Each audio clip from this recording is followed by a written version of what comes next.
Herbert Wigwe's death was avoidable?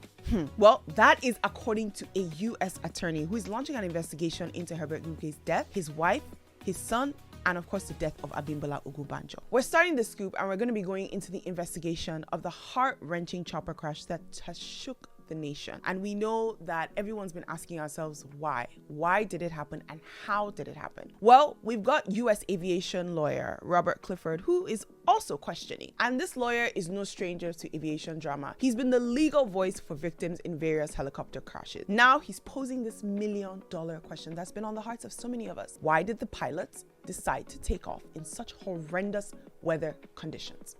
Why? What is the reason that they felt like, you know what, despite the fact that the weather is not very clear, we're still going to fly? And this is the question that every one of us has on our mind. And I think the way, I want you guys to understand that with helicopters, they have a lot more leeway when it comes to actually their procedures, because people generally think, A, they fly at lower altitudes, B, the distance are usually shorter.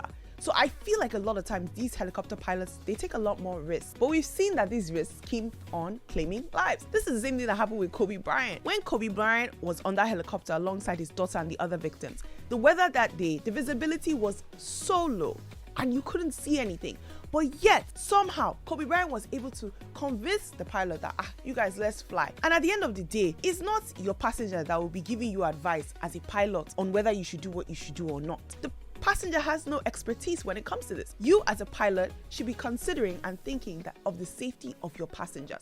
But for some reason, we keep seeing that these pilots are making decisions and these decisions end up claiming the lives of themselves and also their passengers. Now, it's a mystery because we keep asking ourselves, what exactly happened? We know that Wigwe's assistant did not go on the helicopter. A lot of people said that, and I had originally said, well, maybe he just had intuition or the weather wasn't good. But there's also the story that they had load and they had luggage and someone had to accompany that luggage by road, which is also the reason why he probably, and most likely the most practical reason why he chose not to get on the helicopter. So I don't want to put any conspiracy theories about that. It's just a simple solution. He's the assistant. He's going to go by road with the luggage. Simple. So now all we're going to be doing is we're going to wait for 4 weeks and the National Transportation Safety Board, they're going to provide a report on what happened with the crash. At least this is America, so we know that the investigation should be thorough and it will be done well. At least we hope so. But I also believe that this really sheds a light on aviation safety protocols. And these decisions that these pilots make,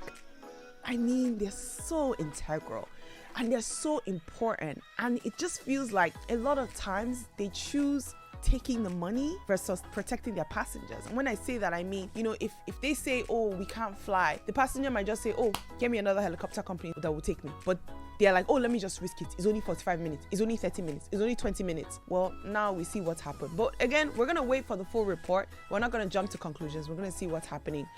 But again, we're praying for all the families of those who were lost in the helicopter crash. All right, something is brewing in the north. Will there be a protest? Well, you're going to have to find out what's happening on the next video. Make sure that you click down below.